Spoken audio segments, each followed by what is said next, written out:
Welcome to the Greg's Review Show. Today we're going to get into PowerNomics Corporation of America by Dr. Claude Anderson. He talks about reparations for foundational Black Americans and that how it should be owed and that the debt should be paid. But we're going to get into this. Thumbs up, like and share this video. Please support us through Cash App. That's GRC $man trap. Any donation will be greatly appreciated. 50 cents, a dollar, anything that you can help support our channel, we will be greatly appreciated. Without further ado, we're going to go ahead and get into this video. And let's see what Dr. Claude Anderson is talking about. Let's get this popping.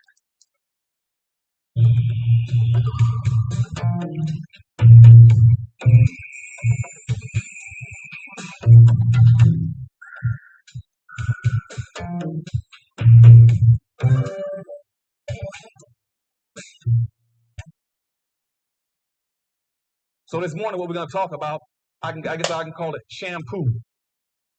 Okay? Now, all of you know that when you're going to go down and clean your carpeting. You go down to the store, you get the machine, and you go in and buy a little thing called shampoo to clean the carpet. And what shampoo does is really, it takes the sham out and leaves the poo in. Okay?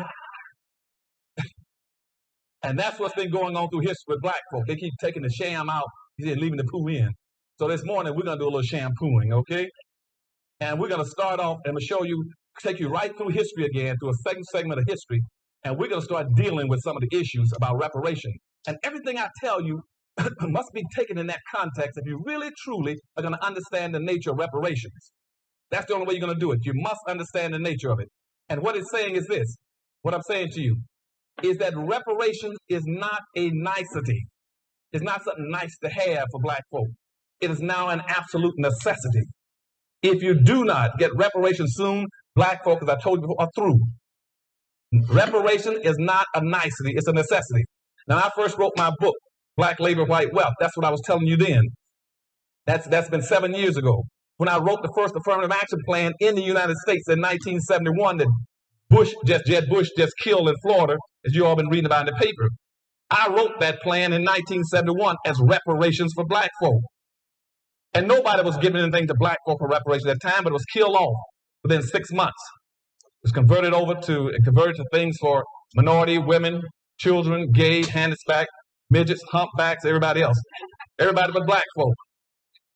And it was diluted down and black folk got nothing out of it. So affirmative action was dead 6 months after I put it on the floor. But now they've been given the pretense that somehow they've had affirmative action all these years. And they haven't had anything for black folk. Black folk haven't gotten anything out of affirmative action. And so in a way, I'm glad that affirmative action is now dead. I want them to bury it, throw flowers, commemorate, let it go. And I want black folks to go to reparations. Because that's the only way. You got to have reparations. There's no other choice. You got to have reparations. And that's what I'm going to be talking about this morning.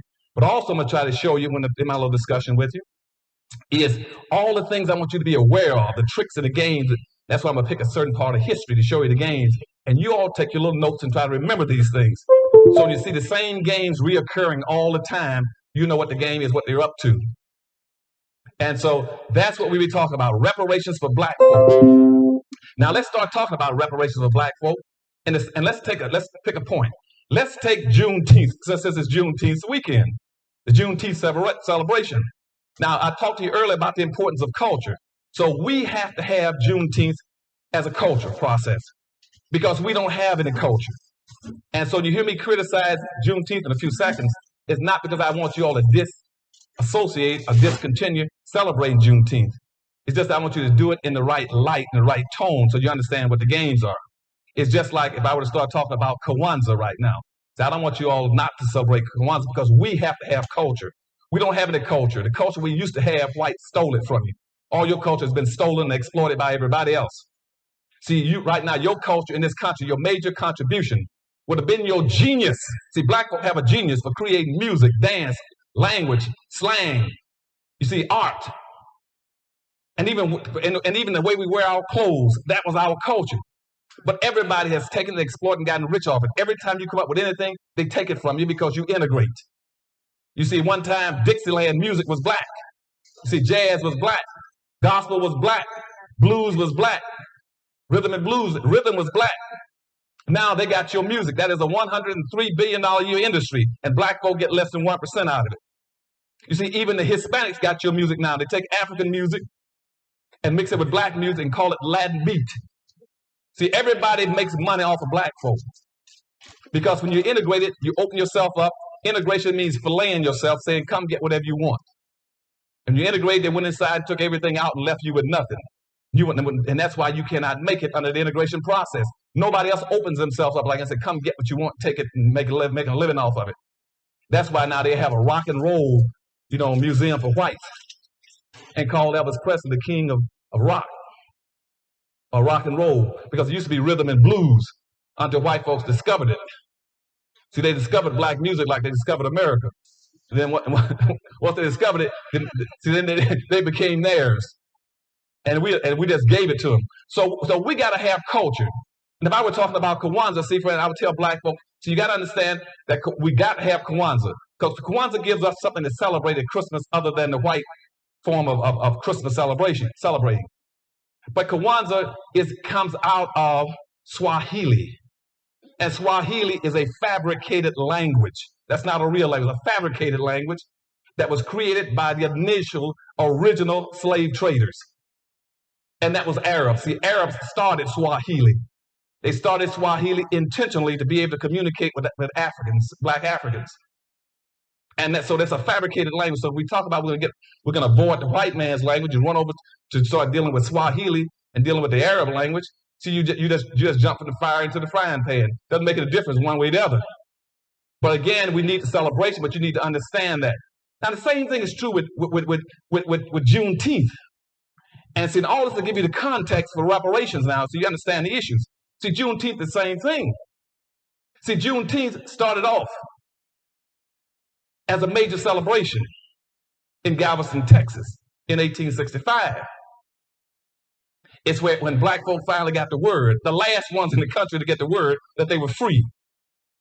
You see, and they went out and started celebrating, and we passed it on down, through the South and the Southwest up to this point as a major day for celebrating.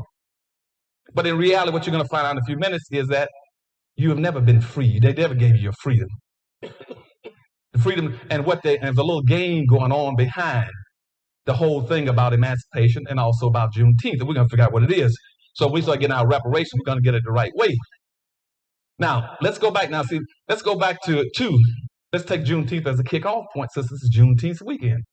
If you go back now to, let's say, about 1860, when Abraham Lincoln, the so-called great emancipator that you all will be celebrating over Juneteenth, the great emancipator, Abraham Lincoln, President Abraham Lincoln.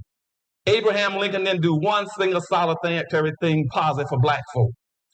One of the biggest scoundrels and culprits ever lived in terms of black folks. So you start talking about celebrating Juneteenth and Abraham Lincoln, you got to see that you deal a double deck. You're back to the shampoo again. See, you start talking about great emancipator and how he freed the slaves. There goes the shampoo. Because you see, and that's what happened in 1963 when we had the great Martin Luther King March. And I had a dream speech. See, where did they go to give that speech? But at the foot of the great emancipator, Abraham Lincoln. They stood at his feet and said, I got a dream, but with Abraham Lincoln standing behind him. He's one of the biggest scoundrels to black folk on earth. And even when our friends, the Farrakhan, they had the Million Man March. You see, because they don't have the truth. They don't know some of the symbols they get caught in. So they then go to the foot of the great emancipator and sit at the foot of Abraham Lincoln and give the Million Man March speech. You see, and whether it's Martin Luther King or Farrakhan or our people, we keep getting tricked because we don't understand what's going on. Now, if you go back to 1860, Abraham Lincoln had absolutely no interest in black folk. No interest in black folk. His interest was a very simple thing. All he wanted to do, as a matter of fact, every speech he gave in my research shows that what he said is that I can't stand black folk. I don't need black folk. Don't want black folk. And what I would ideally like to do is to recolonize black folk and ship black folk out of the country. I would like to ship them either to Latin America, Central America, or back to Africa, just to get rid of them. And see, that's what he wanted to do in 1860. But you see, he couldn't do it because he checked around trying to figure out how he could do it. After he became president, he found out something, which is a point that you all got to remember because we're going to talk about these things later. He found out that white folk needed these black folk they couldn't stand. See, they needed them. They needed poor black folk because, see, no white person wanted to do the dirty, nasty, dangerous work. So black folk then were needed as a labor class, point one. They needed your labor. The second group that came to Lincoln, the great emancipator that we like to worship in Washington, D.C., was a group of merchants, all the merchants, all over the country.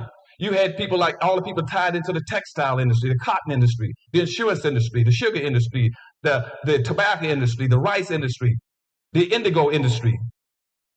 See, all those people came and said, no, you can't get rid of those black folk. Because you see, also, because people like us in the cotton industry, in the leather industry, we need them as consumers. We need them as consumers. We need those blacks that you call darkies as consumers. Because right now, we know we got 5 million of them. And I know that every year, every slave owner is going to buy 2 pair of clothes for them, a pair of summer clothes and a pair of winter clothes.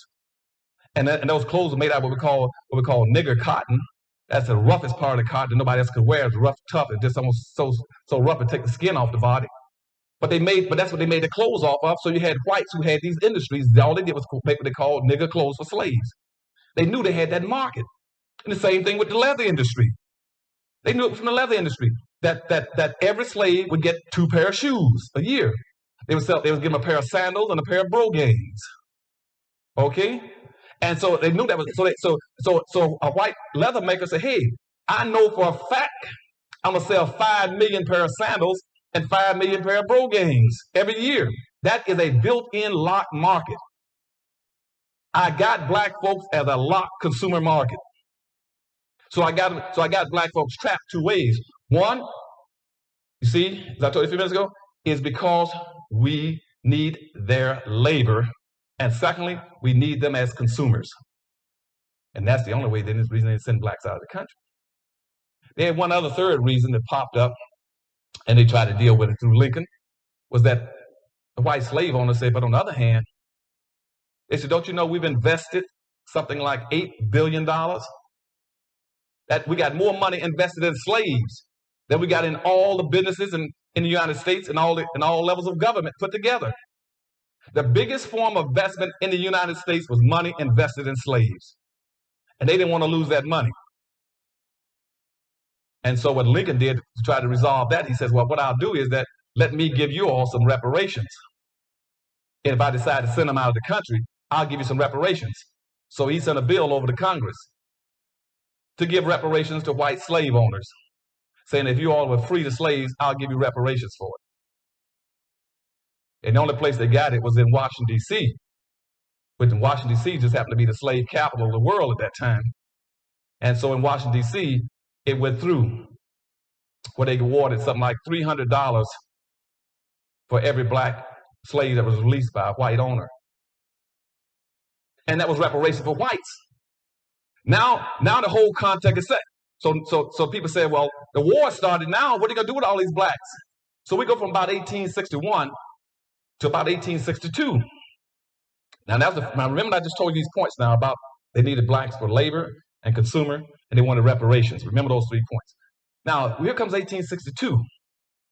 In 1862, we're into a war, and the North is losing the war. The South is beating the devil out of the North.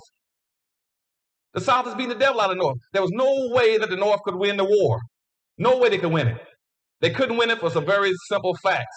Fact one, they couldn't win it because the South had all the wealth. The South had all the wealth. The North did not have any wealth. The North was a poor area of the country. They didn't have any money because, see, slavery, I just told you, you had $8 billion just in black slaves alone. And a white person in the South who owned the slaves had a massive amount of money over Northern.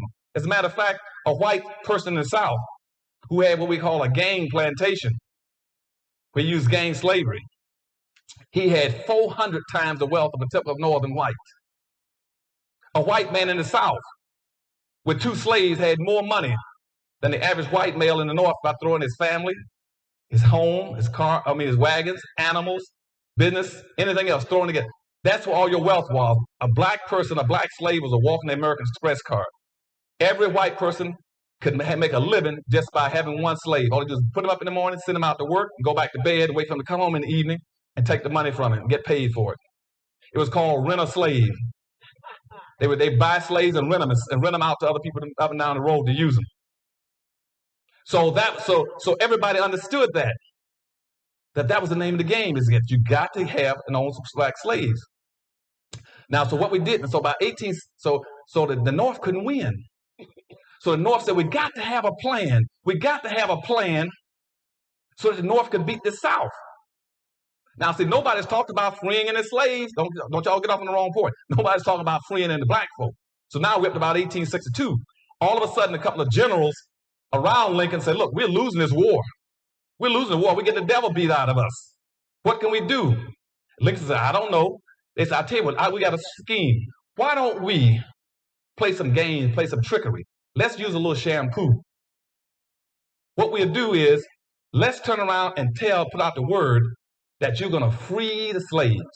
You put out the word that you're going to free the slaves, what would that do to the South? See, first of all, that would create all kind of havoc for them. Because you see, the reason they're beating us is because they got 5 million blacks there on their team in the South. You got 5 million black slaves in the South that are taking care of the white families, taking care of the yards, the garden, the food, the white families, protecting them, feeding them and clothing them, and doing all the work while all the white men out fighting the war. Are y'all following me? So the South is using blacks to build the highways, the bridges, the railroads, to run the wagons and hold all the supplies, to work in the factories and the mines and the timber yards, to build the bridges, being done by black folk. So that way all the white men in the South would go out and fight the war. So at about September the 22nd, about 1862, that Lincoln then announced his intentions of freeing the slaves. He said, I'm going to free the slaves. Let's see what the South would do. And then the general said, well, let's not put out anything in writing until we get a major political victory, whether it's Vicksburg or Gettysburg or something. And then we got something really to piggyback on and announce that you're really going to do it. And so that way, and if we go ahead and do it, maybe that'll really be a big incentive. So that was in about September 22nd, 1862. The word went out. The South was very leery about whether or not the North was going to free these slaves. And so then come about January the 1st, 1863, he then says, well, what we're going to do is that we're still losing the war, so let's then just wait. And so they decided to wait, so let's wait a few years because they're losing the war. But the generals had picked up the fact that he was going to free the slaves. So a guy like General William Tecumseh Sherman, he's then now fighting in the South. So he says, well, I'm going to take that up and follow through with it. Let's go ahead and do it because I'm a general. I'm fighting down here, not the president. I'm fighting. And if we can destroy the South by tricking them and thinking we're going to free the slaves, let's do it. So then he came up with this whole thing about let's take the land, all the confiscated land, and the property from these white plantation owners. Every time we take over a plantation, let's take it. Now let's take them and divide it up and give 40 acres and a mule to every black. And let's give every black 40 acres and a mule. And that way, even if Lincoln hadn't moved, we can still do something to devastate the South emotionally. And so Tecumseh Sherman then says, now all the land I take from these white plantation owners, I'm going to give it to black folk. And he goes on and sets aside a long strip of land running from Charleston, South Carolina, all the way down to Jacksonville, Florida, and all those islands off the coast there. He says that's going to belong to black folk. That black folk are going to own all that land from South Carolina all the way down to the top of Florida. And they're going to own all the islands. He said, I'm going to give that to them. And as soon as he set it up to do it, guess who called him in shortly after that, maybe a few months or a year after, whenever he started, maybe about a year after, because a lot of blacks got over there and got the land. A lot of blacks did get on those islands. If you go, and some of those islands that you all go there and watch now was like Hilton Head. See, Hilton Head Island was all black. See, blacks went over there and got Hilton Head. And some of them got guns and said, you ain't going to take nothing from us. And also John's Island became all black. And also Amelia Island off the coast of Florida, Jacksonville, Florida, became all black. But see, nowadays they're no longer black because whites have taken them back now and made them into luxury islands for whites. But blacks took those islands, all up down that coast, and took that land under Sherman's order, about 40 acres and a mule. And now, about a year after that, our esteemed emancipator of black folk jumped in and said, "You can't do that. You can't. Take back that order," and forced Sherman to kill the program, to not give black folks any land. Your great emancipator, Abraham Lincoln, says blacks don't get any land. And a lot of blacks already had that land over there, and whites went in and tried to take it away from them later on. So the great emancipator started whizzing around. And that was about 1864 now. Now we're coming about 1865. Now what he said, now at this point in time, he's going to put out what we call the Emancipation Proclamation. So he put out the Emancipation Proclamation, but the Emancipation Proclamation took effect as of January 1, in 1863. He expected black folk to come out and celebrate that so he can get the South all riled up by the blacks being free, even though he knew black folk, in fact, would not be free. He put that out on January the 1st. But nobody bought into it, and blacks didn't come out to celebrate. Now, did I say 1863? I mean 1865. That thing came out, was announced at that time. But here's what happened, though. When the word got out, and black folk didn't come out on January 1st because, see, my people won't come out in the wintertime and celebrate anything. See, that's too cold. So black folk didn't come out. Black folk didn't come out. So the Emancipation Proclamation then was sort of postponed. It was written for that point in time, enacted at that point in time. The word didn't get down until about May 18th. They picked it up where public officials in the South says blacks are free. And most people got the word in May that black folk were free. It didn't get to Texas, the Galveston, Texas, until June 19th that black folk were supposedly free. Now y'all following that sequence for me? Okay. So all that's been moving across the country, saying that black folk are now free. But let me go back now behind this little game. They did not want to free blacks, as I said to you a few minutes ago.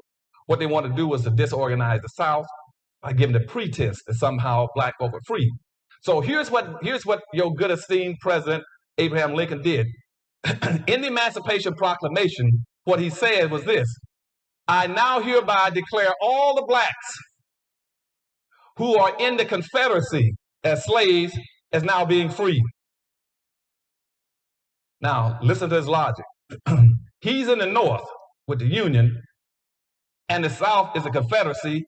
And what he says is now all the blacks who are in the Confederacy on the group that's broken away, or you will be free. He says, if you do not redistribute some of the wealth, resources, power, privileges, and controls to black folks' hands, black folk will always be slaves. Now, this was said before the Congress in 1865. Stevenson and Sumter says, you cannot turn black folk loose in this country. You cannot turn loose 5 million black folk, penniless, broke, no land, no clothes, no food, no animals, no land, no weapons, no tools, and no money, and say they're free. He said, you're running shampoo on them. It will not work. You cannot turn them loose without giving them something. You cannot turn loose all these black folk without minimally giving them 40 acres, a mule, and $100. He picked up on what Sherman had said, General Sherman had said with the blacks off the islands of the East Coast, is that minimally, if black folk, and he said, until the day comes that you redistribute wealth and resources into these black folks' hands, they will always be slaves. And that was said in 1865. Now, based on that, they then turned around and wrote the first civil rights law in the country. It's called the Civil Rights Act of 1865. They wrote that specifically to be economic development for black folk. And in there, they talked about economics. It was economics. It had nothing to do with civil. had nothing to do with social, had nothing to do with voting, had nothing to do with getting along with people, had nothing to do with integration. What it was talking about is you had to redistribute some wealth and resources into the hands of black folk. But now that Lincoln has been assassinated, you get another scoundrel as the president. His name is Andrew Johnson. They knew what reparations was. And what you all need to know what reparations is. So that you won't get confused as things begin to develop, because reparations will be the hottest issue in this country. Now, that's what I was prophesying to you all 7 years ago. That reparations will be the hottest issue in this country.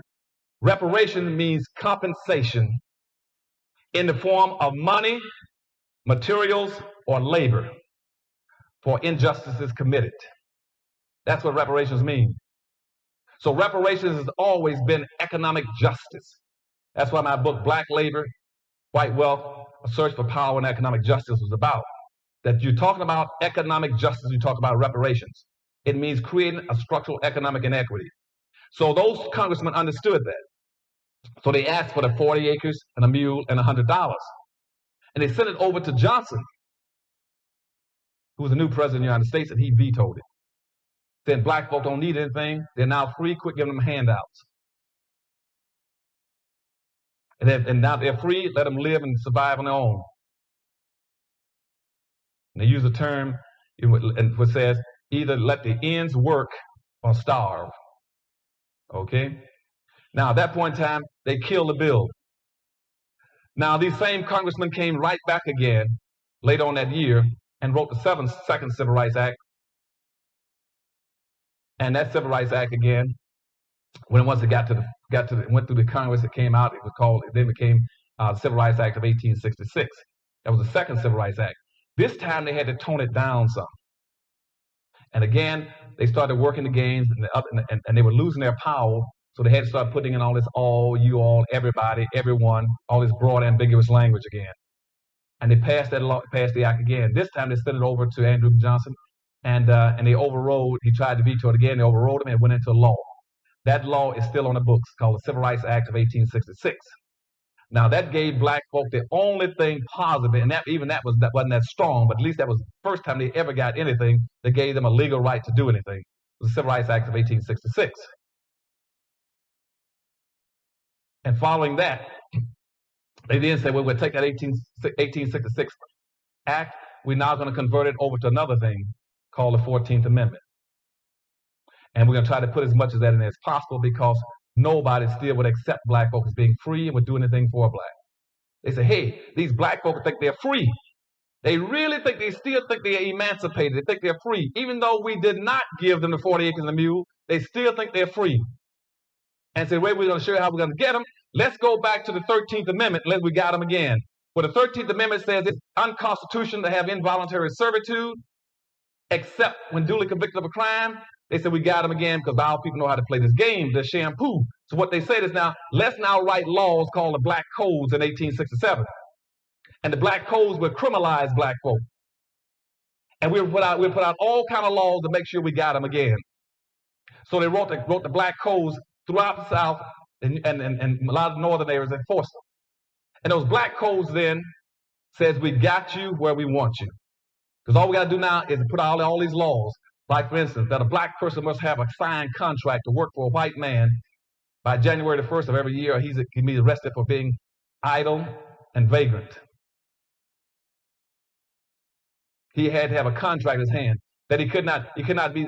So that tied blacks down. They create all kind of laws about blacks being guilty of looking out of the same window that white folks are looking out of, or having dogs that were barking.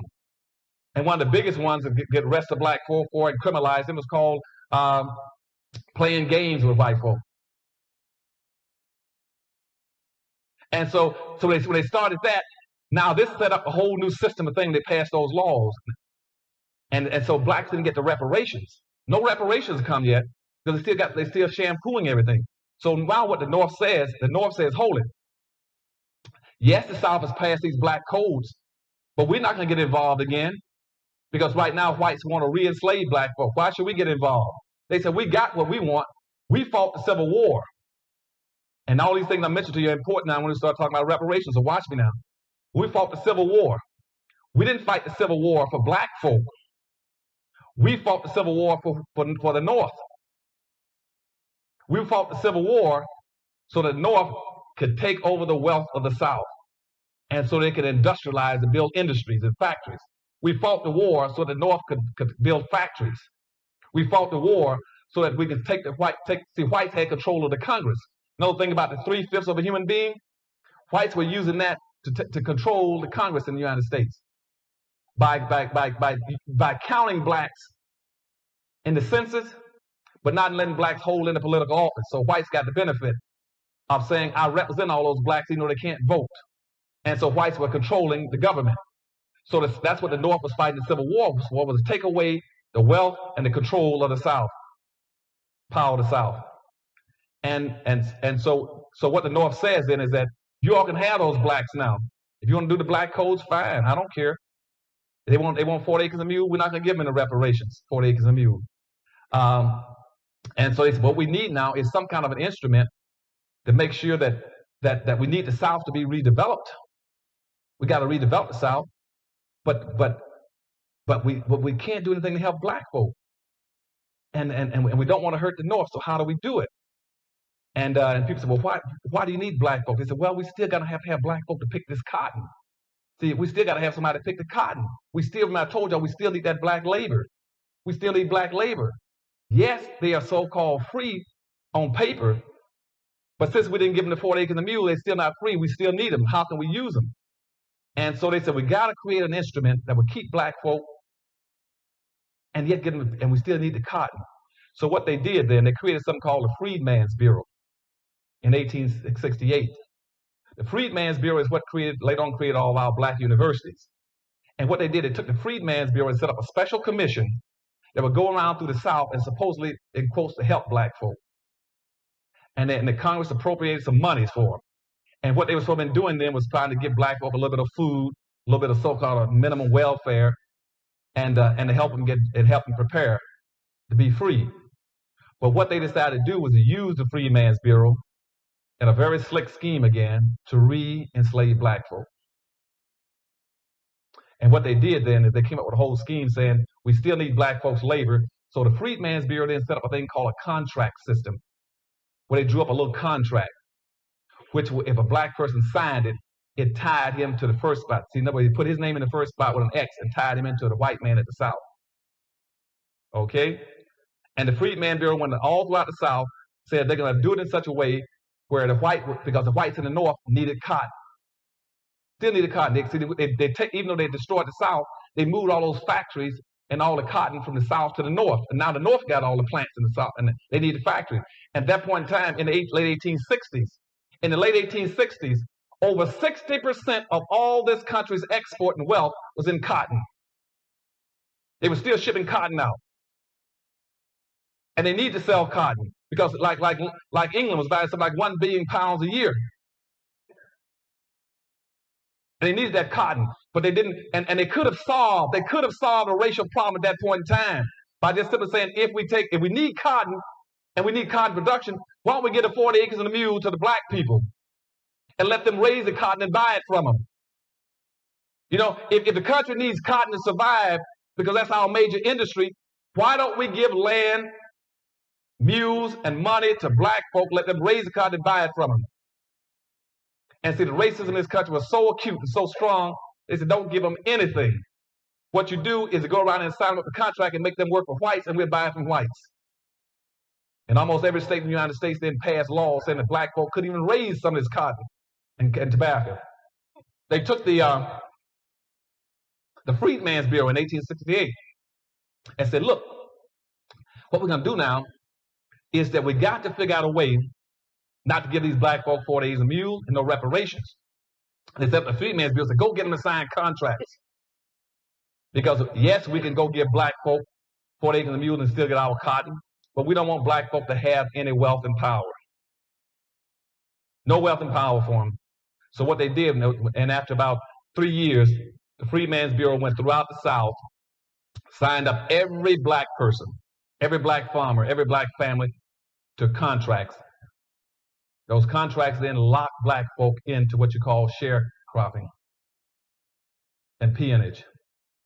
Locked them in And not only did it lock them in, but here's what it did to them: locked them in. But what it did when it locked them in, they told him that was voluntary for blacks to sign it. But if he couldn't sign it, he would get no welfare, no food, nothing else. And once he signed those contracts, he gave away all of his rights again. See, now he had no right to quit. He had no right to protest, a contest. He could not strike. He could not demand higher wages. And in that contract, what it told him in the sharecropping was that if you, in fact, would go back and work for your same white master that you used to work for and sign a contract with him, that if you work for him, he'll give you the seeds and the animals. He'll let you use his land. He'll give you the seeds, let you use his horse. But you have to do the work because they needed your labor. And at the end of the year, based on how well you produce, you can have earned your care during that year, and you might get a profit of any profits that are left over. And guess who kept the books? Kept the books, and never did black folk ever break a profit. If they never broke a profit, then most of them not only didn't break a profit, but see, and they couldn't protest, but if they talked back, then whites could have them arrested on those black codes for being insolent, talking back to white folk. And then once they did that, he was criminalized. Then he didn't have to pay anything. And so when that happened by 1869, 1870, most of these blacks were frozen all across the South again, locked back into slavery. And the United States government had participated in it again. Participated in all these corporations. And they wouldn't give black folk land, even the simple 40 acres and a mule. And keeping in mind that in 1862, the last Homestead Act was passed in the United States. The last Homestead Act was passed in 1862, which means all those 11 million white immigrants I told you about a few minutes ago started coming in between 1865 and 1880, and then the other 26 million that came into the end of the year. All of them came in here to get land while they were running the shampoo on black folk. Running the sham and game on black folk. As a matter of fact, in that period between 1862 and the turn of the century in 1900, the United States gave away 1 billion acres of land to whites. And black folk couldn't get an inch. Black folk did not get 1 inch of that out of 1 billion acres. As a matter of fact, the United States gave away more land to the United States railroads by giving them 6 miles on each side of the railroad across the United States. They gave them more land than there is in the entire state of Texas. And black folk couldn't get an inch for reparations. And you see the game then when they locked black folk back into labor and slavery again, locked them in. And they needed us for consumers. And that went on. It went on. Let me jump up and show you how the game continues. We never got into reparations. And we still weren't free based on Thaddeus Stevens and Charles Sumner's definition. And what they said as two white congressmen back in 1865 is that there's absolutely no way on earth black folk can ever be free and ever be emancipated unless you give them something where they can be in charge of their own lives. And that's never happened. Okay? And that's why if you look back right now, I'm telling you all, when I talked about what the Wall Street Journal said and what the Detroit News said at the outset a few minutes ago and what Alan Greenspan said, when you were almost 98% in direct slavery and 2% in indirect slavery. That means that 100% of all the black folk in America were enslaved in 1860. But even then, you had 1/2 of 1% of the nation's wealth. And here you are 140 years later, when you're supposedly 100% free. You still only have 1/2 of 1% of this nation's wealth. How can you sit there and talk about you free and emancipated and all the game of shampooing going on? And even in modern day terms, when the white newspapers tell you that the shampoo is going, you still haven't gotten the black leaders right there. Hold on a second, something's wrong. You can't keep tricking my people.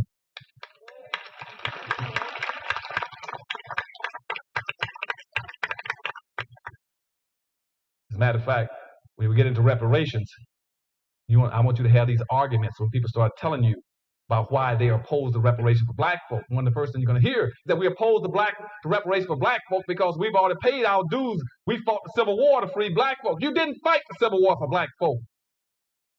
As a matter of fact, on the eve of the Civil War, in 1860, they'd already done a survey. They found out something like 99% of all the white people in America were opposed to freeing black slaves. Nobody wanted to free black slaves. 99% of all the whites in America were opposed to freeing slaves. Now, all of a sudden, 150 years later, after the fact, you would say, well, we fought the war for black folk. You didn't fight the Civil War for black folk. Just like the same little game, the same game of shampoo they ran on you after the integration. Now they talk about how segregation was so bad and how every white person was in favor of integration.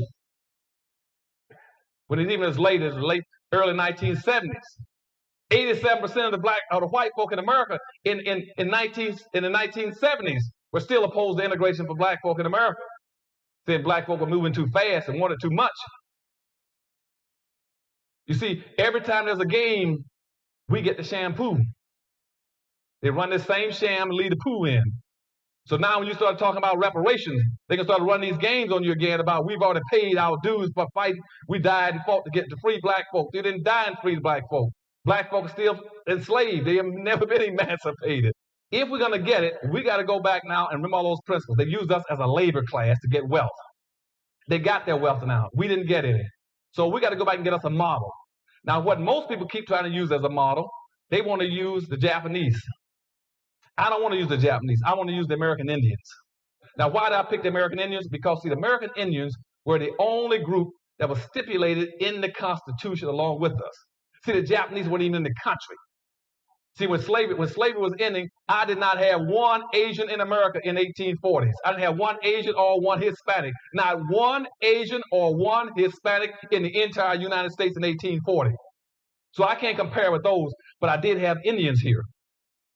And Indians were stipulated in the Constitution along with us. Whenever they talked about black folk, they talked about Indians. But they didn't talk about all Indians. They only talked about those Indians who were not paying taxes. And this is very important. They only talked about Indians who were not paying taxes. Because you see, Indians were also classified, starting in 1870, as being equal to white folk. See, Indians were given an option that you were never given. What they wanted the Indians to do was to assimilate and give up some of the land. They can become white. And the Indian was given that right to intermarry with whites and become white. And you got a system we're going to talk about hopefully by the end of this thing. The system in this country is that people keep talking about, well, we're going to take over whites. You never take over whites. Whites got a process. Each group that comes in, they give you an option of becoming white at some point. So that way they'll always be the majority population. Okay, so Indians became whites. Just like you got Hispanics now coming to this country, all the Mexican, Hispanics, and Latinos. See, 99% of them is classified by immigration laws and also by their driver's license being whites. They are not part of what you all. They got a different issue than you got. And you got Asians now on probation to be white. Okay?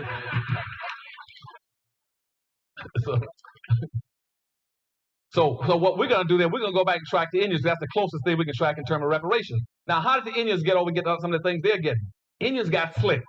Even though the Indians were not quite as bright as black folk were, they were slick. They didn't get the shampoo that we got, okay? Now, what did the Indians do? First of all, nobody ever said any place in the Constitution, any place else on earth, that Indians were a nation. Nobody ever said the Indians were a nation. What was happening in the country during all the period we were talking about during the enslavement process and all the things in the 1860s, what was happening is that they were fighting Indians at the same time. All the way back when Abraham Lincoln was coming in playing this little game with black folk, they were now fighting Indians. But the difference was that you had the United States government, the federal government fighting Indians. The federal government was responsible for protecting white folk. And so therefore in the Constitution, when every time they mentioned the word Indian, it was only talking about Indians because the government had to fight Indians. The Department of War had to fight Indians and protect the citizens. So Indians were stipulated for those reasons. The rest of the Indians who went onto a reservation, they didn't have to pay taxes. But any Indian who was not living on a reservation, he had to pay taxes like everybody else. So that's how they divided the Indians between those who lived on a reservation and paying taxes. Those who lived off did pay taxes. But Indians always had an option. They didn't all have to live on the reservation. They could go either way, one way or the other. So they set up this situation where Indians then were being controlled or fought by the United States federal government. So Indians in a special category. Now, here's what happened. After the Indians lost most of the battles in the country, the federal government was still dealing with them. They lost, but they lost. So they tried to put most of the Indians on reservations. And they said to the Indians then, you are now basically a weak people. You've been a beaten people.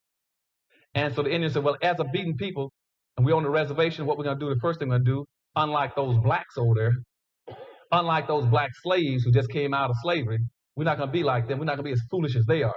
What the Indians say is what we're going to do now is that since we've lost our land, we're going to first of all lay a claim against the land. So Indians laid a claim against the land, saying that all the land in the United States originally belonged to us. We had a natural right to it. So we know we didn't have any legal documents or any deeds showing we owned it. We have a legal claim to the land. So as a legal claim to the land, therefore you took it from us, you owe us. So what the claim was based on what they call natural rights. Indian says there's a natural right to the land because we were the first ones here on it. Even though in fact they weren't not the first, it was black sheep before those guys got here. But we don't talk about that today. Black sheep were here about 11 to 12,000 years before the present day so-called Asian Indians came here. Blacks had been here already. But they said that was their land. Okay, so therefore they called natural law to lay claims against the land. So that meant they tried to impose an indebtedness on the government. Now blacks over here who's coming free after slavery with the shampoo on them with Lincoln. See, they thought we don't want anything. All we want is a chance to compete. We want equal opportunity. See, now Indians laid claims. All black folk wanted was an equal opportunity. Okay, then the Indians turned around and said, we want to be into a trust relationship in the United States. So they set up called a doctrine of trust for Indians, which says, since we are a weak and powerless people, since we don't own and control anything, then since you all beat us and you've misused us and own us now, then you owe it to us to take care of us. You see, you said you owe it to us to take care of us, so they call it a doctrine of trust. So the Indians then created a doctrine of trust so the United States government would take care of them.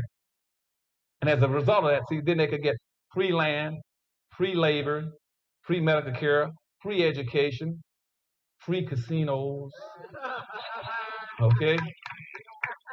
Tax exempt status and pay no taxes, okay? Now, here are my people over here talking about, all we want is equal opportunity. We don't want you to give us anything. We don't want the handouts. All we want is equal opportunity. Okay, the first thing. Secondly, where Indians they said, we are powerful, strong people. We don't need anything. Where Indians said, we are weak, take care of us. Then over here, Indians then said, we don't want to mix with you all. We are a separate people. We want to stay to ourselves. What we want to do is declare ourselves a nation. We're going to declare ourselves a nation, and we're going to write our own constitution to take care of our own people. Now, go back over here to these ones that are being shampooed, see? What they want to say is, we want to be a part of your constitution. We want to move into y'all. You see? And they never once have ever said that we're a nation. And started developing some kind of a constitution or a national plan of empowerment for ourselves like the Indians did. That's why I wrote this new book I got come out called PowerNomics. That's what it's about, saying, for once in your life, quit being shampooed, wake up and smell the coffee. So I wrote that one to say now, like the Indians, we're going to be a separate nation. We're going to be a nation of people just like Indians are.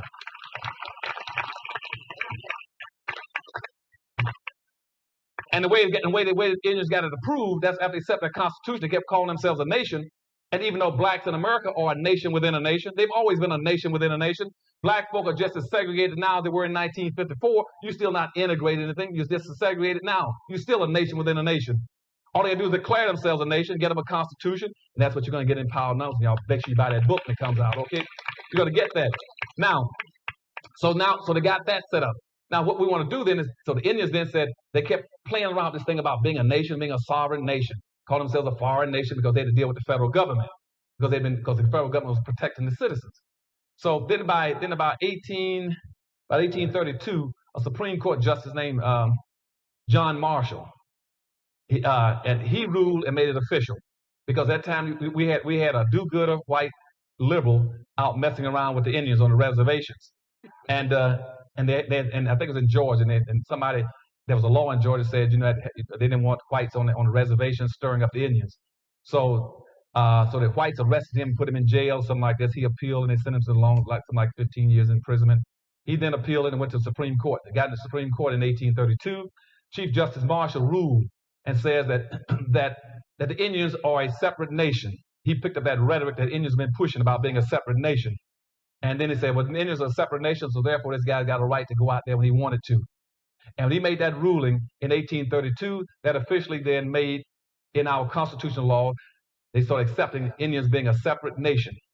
Okay? Now they're a separate nation, and with sovereignty, and now watch what happens now.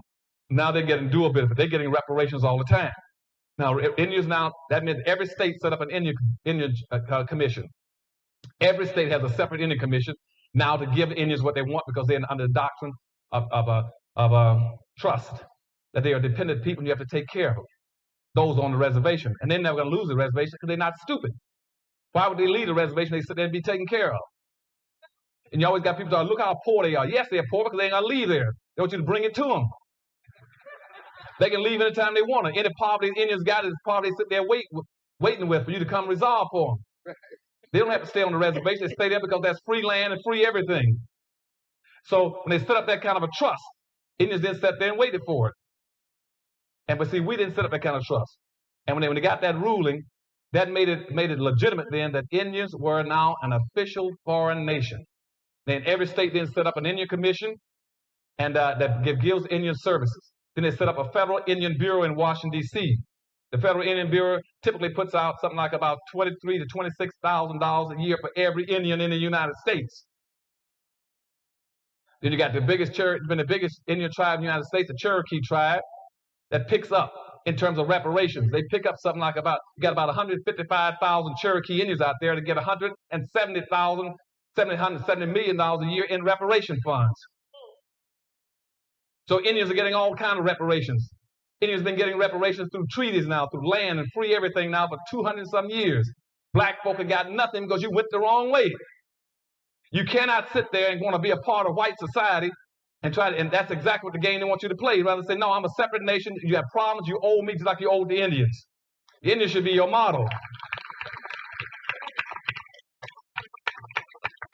And that's why Indians now can walk into all the cities and now set up special casinos. You only got 237 Indian reservations in the United States. And Indians now got 258 casinos in the United States. They've run out of reservations to even put casinos on. And typically those casinos bring in $1 million a day per casino. Not in revenue, not $1 million a day in revenue, $1 million a day in profits. So the Indians now took those funds as reparation funds, and now they are taking that money and they're building economic structures for their people. They're building shopping malls and centers and all kinds of things, industries for their people. While we sit here looking for handouts through affirmative action that everybody else is giving away to everybody else but us.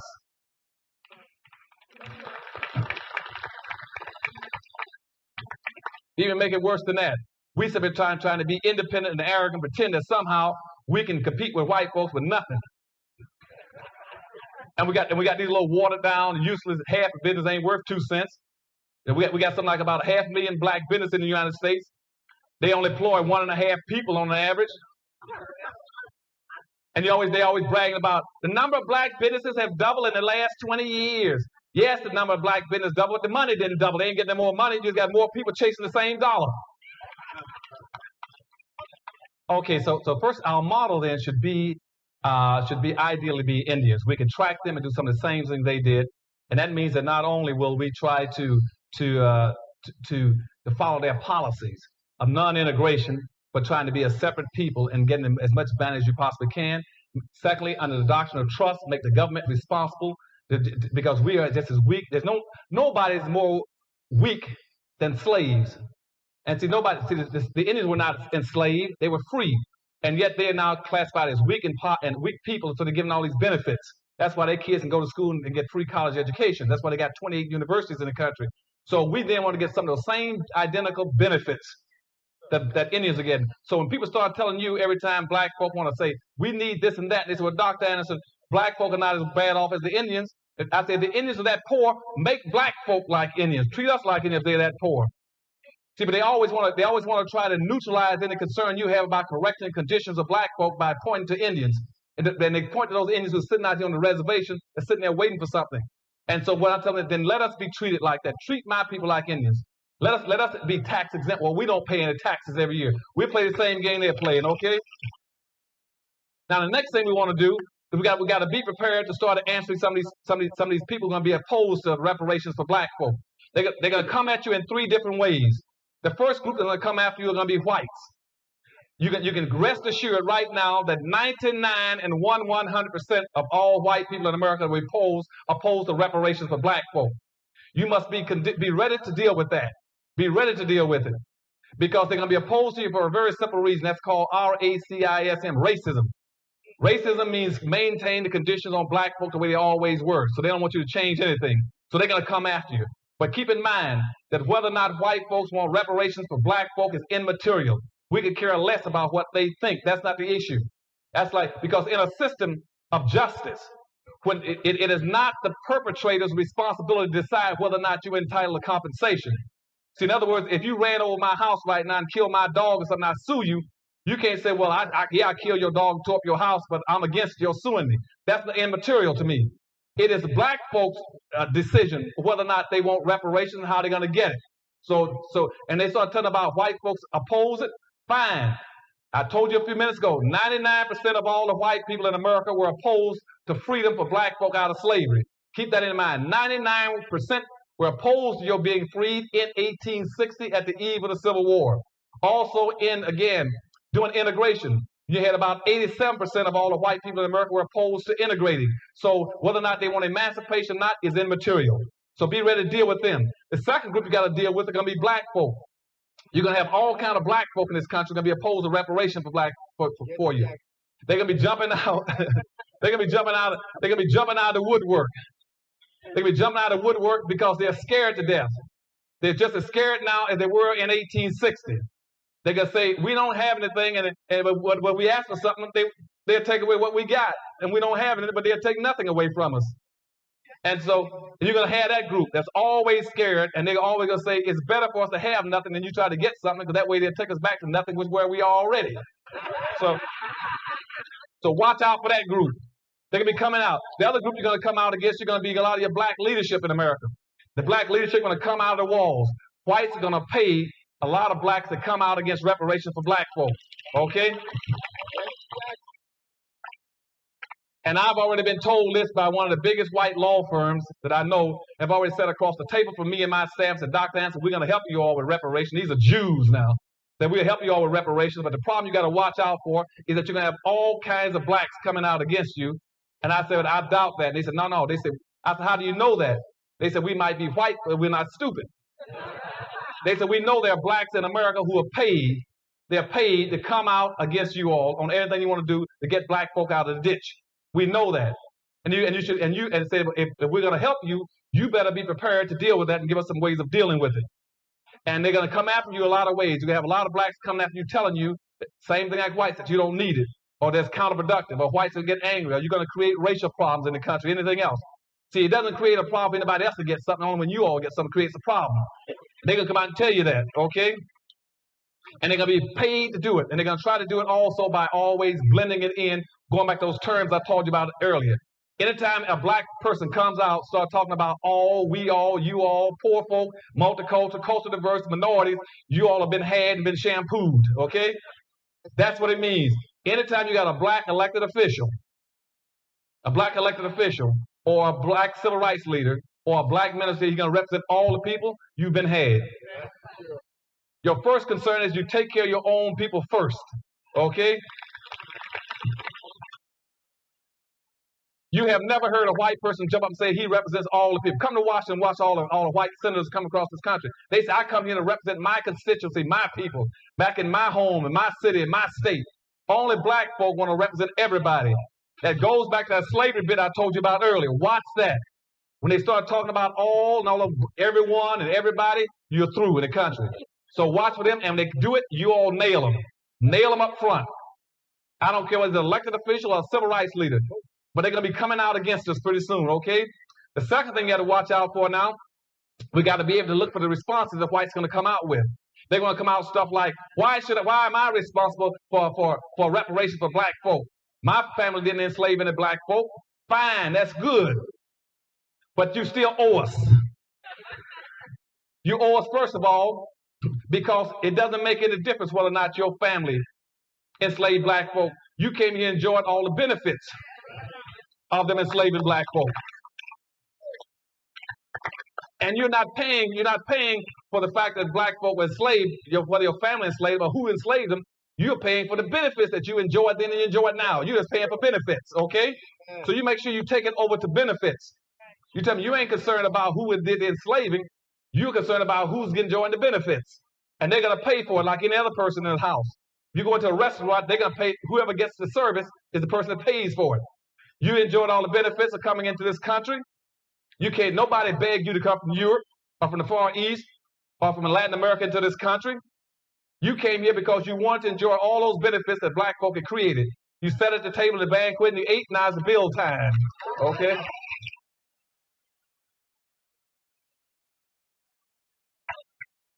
You're gonna run into some groups and be telling you stuff like, well, Dr. Anderson, why do black folk deserve reparations in the first place? I mean, look at Jesse Jackson, and look at Michael Jackson, and look at Michael Jordan, and look at Oprah. They got money. You got to understand that wealth and income is totally different. Do not let anybody try to put down black folk by pointing to a few blacks that got income. Those few blacks that got that kind of income, I can put in one cab in LA and take them in place I want them. You know, they do not represent black folk in America. You know, I'm talking about all the poor blacks, all these blacks that don't have anything in America. You understand what I'm saying? Right now in America, a Hispanic or Mexican with a $3,000 a year income and can live as well as a black in America with a $40,000 income. As a matter of fact, if I take a white person with a $40,000 income, between 40 and 50, and a black person between 40 and 50, what happens there? They're not equal. They might have the same income, but white folks have 3,500 times the wealth that a black person has. It is wealth in America that determines your opportunity, not income. Do not get confused with income. You see, all these so-called blacks in America, they keep talking about middle-class blacks. Blacks got into the middle class through income. Whites got into the middle class through wealth. There's a difference now. Wealth means what's left over after you pay your bills. Most of the blacks in America, I go around right now, they got high incomes. I ask them for $10, they got to figure out what bill they're not going to pay next year because they don't have any wealth behind them. And for the sisters again, let me tell you sisters that keep getting hung up on this gender issue instead of your blackness. If I were to take that in terms of wealth, for instance, a white woman in America who heads a family, like they're talking about female-headed families, a white female is totally different from a black female. What a white female has to treat her family off of a white female-headed household is $1. For that, a black woman only has 3 cents for every $1 the white woman has to run a female-headed household. So don't get hung up on this income business. Go for the wealth. And so we start talking about wealth. Tell white folks, and the white folks say, well, Dr. Anderson, what about the fact that reparations will set an ideological precedent that'll be bad for the country? That's BS. See, let me go back again in history again. I told you earlier, go back to history. Everybody in America has gotten reparations but black folk. Now, let's go back to the earliest form of reparations. Indentured white servants got reparations. Every white person that came to America as a white indentured servant, he signed a contract for 5 to 7 years. And at the end of that 5 to 7 years, he got animals, land. It was called freedom of dues. He got freedom dues, was land, animals, money, weapons, tools, and clothes. That was called freedom dues for white indentured servants. Now, all the other whites in America, in the South particularly, got reparations after the end of the Civil War. I just talked to you. I'm going to tell you, let me go back and refer back so you remember this stuff now. At the end of the Civil War, when I told you that they had all that land and all that prosperity in the South, they could have distributed to black folk. They chose instead through the Freedmen's Bureau to give all that land, all that resources to whites. They wanted to rebuild the South. The government, the Northern Union, put all that money into redeveloping the South and gave it to whites and back to the plantation owners. So white people all got reparations again for that. Also in Washington, D.C., Lincoln passed through this bill to give every white person $300 for freeing his slave. He got reparations. Now, Indians have gotten reparations. Now, let's go to the Jews. Following World War II, Jews now, since World War II, have picked up over $52 billion in reparations just from Germany for what they did to them, for enslaving them. I told you earlier when Roosevelt was talking to Hitler about using free Jewish labor, then the Jews now got compensated for that, for what Hitler did to them. They picked up $52 billion just since the end of World War II. In addition to that, we went over there and bombed Japan and fought a war with Japan, and even black folks participated, helped and fight. And as soon as the war was over, the United States turned around under the Point 4 plan and gave Japan over $13 billion to rebuild. And they just finished a war with them. They went to Europe, and they put out another 13 to 14 billion under the Marshall Plan to rebuild Germany. The blacks have fought. Now, with the Japanese came to this country, in this country, they were internmented, which means in Los Angeles and around this area. They were not enslaved. They were not Jim Crow. They were not lynched and castrated. They were just simply relocated for the safety of the country. And the Japanese have picked up 3 forms of reparations already. Each, for 2 of them from the federal government, ran $1 billion each, giving them $20,000 for every adult. So they've gotten reparations. Everybody's gotten reparations but black folk. So you tell them, no, that you're entitled to reparations.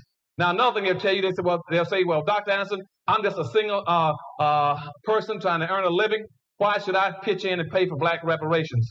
I don't have any money, and I haven't done anything to black folk. Get them this way. You tell them this, that black folk, just like everybody else in the society, in a social democracy, have an obligation to the whole. Black folk did not take Indians' land, but we've been taking care of Indians as black folk ever since we came to this country. Okay?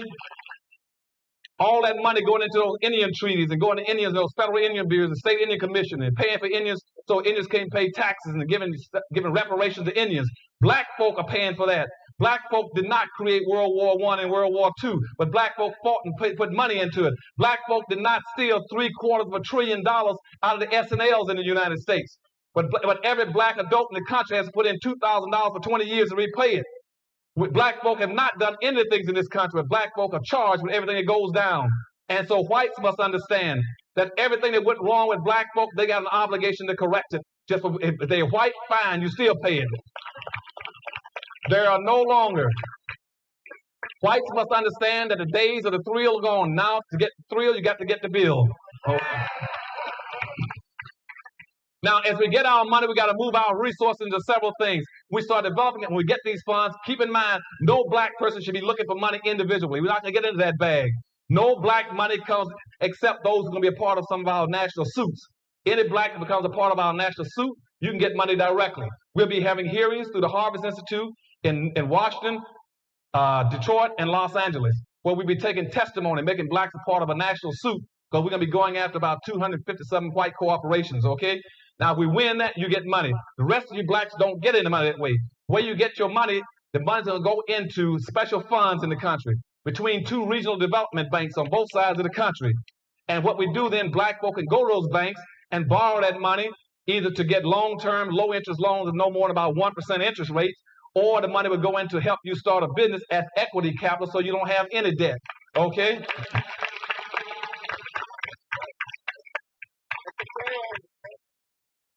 The other thing we do, we take that money and use a lot of that money to set up a special fund also to go back and recapture our black colleges and bring them back home so they can take care of their original business, okay? 3, we're going to try to take our money to go back and rebuild our black communities and try to put the infrastructure, repairs them and improvement of the looks of them. And also we're going to try to take that money for black communities and build factories across America. There are industries we can take and build businesses to be competitive.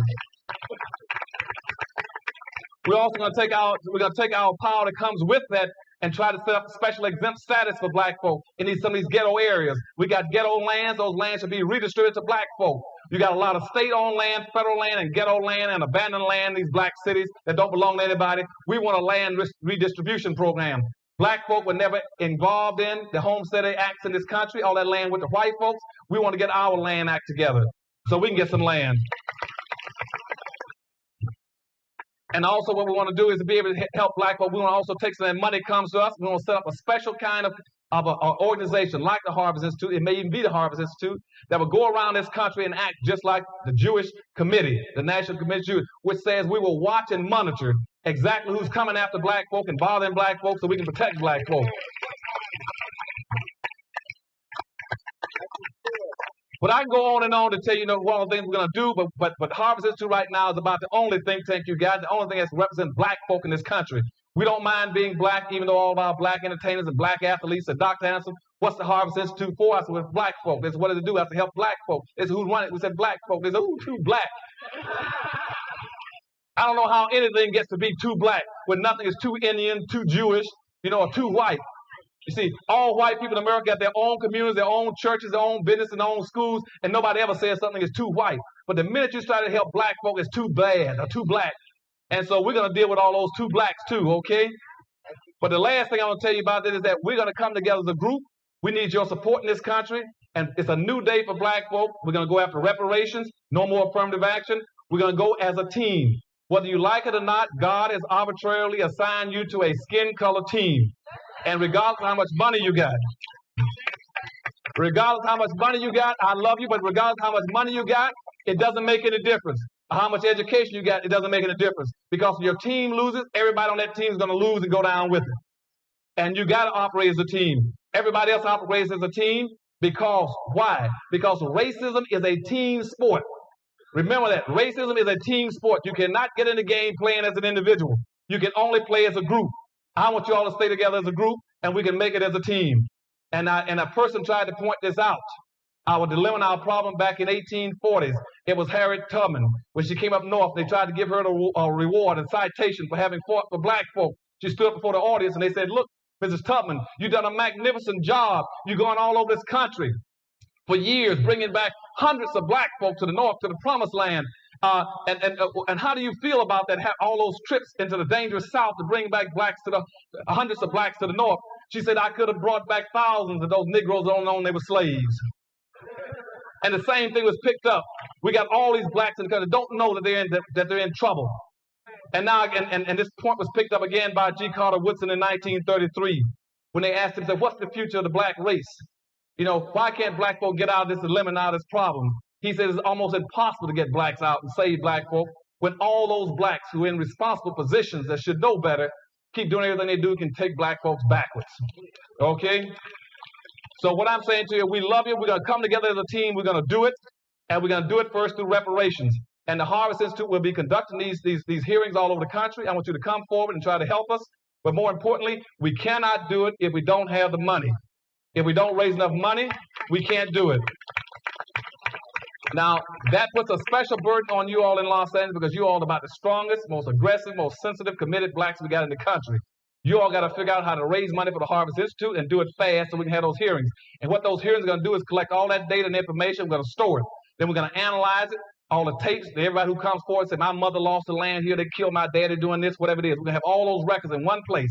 Then we're going to go through that and we're going to sift out the information and come up with the legal justification and the financial justifications so we can go forward with legal action all over America to try to get reparations for black folk that might equate to about $500 billion, okay? So we're going to do it. But you all got to help us do it. Without you, it won't happen. I could spend much more time telling you about the things we have to do in reparations, but more important, remember one thing. Reparations mean making whole, bringing to a good, productive condition. When you're repairing something, that's what we have to reparations. I love all of you. Take care.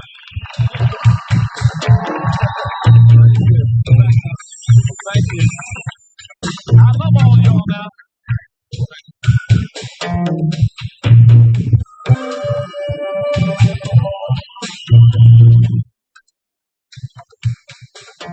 I'm not not surprised.